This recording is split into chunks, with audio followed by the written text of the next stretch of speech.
Psalm 119, verse 158.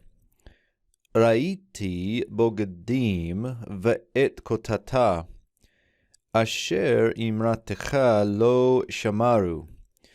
We begin with the call perfect 1CS. Notice the T ending here. The verbal root is resh aleph hey, one that's probably very familiar to you, to see. So with a 1CS, notice the hey, third hey is gone, and we get replaced by the yod here that becomes the thematic vowel, ra'iti. And this is I have seen. I have seen. Next we get the participle. It's the masculine plural participle of the verbal root beit gimel dalet, which means to deal treacherously. And so as a participle functioning as a noun, we have I have seen those who deal treacherously. Next we get the vav, followed by a verb. Now, this verb is a little bit tricky. It is what we call a hit polal, It's helpful to understand the verbal root. The verbal root is kof vav tet. Kof vav tet. So you'll notice here that it's a hollow verb.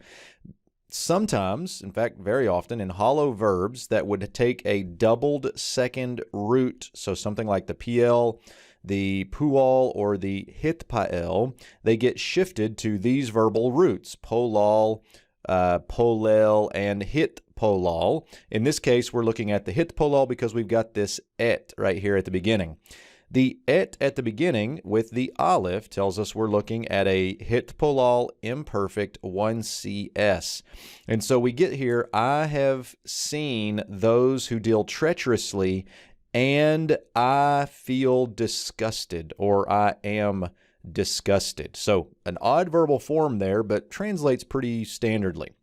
Next, we have the relative particle asher, but it's not functioning as a relative here. It's functioning here as a causal asher, and you can see this in Williams Syntax section 468.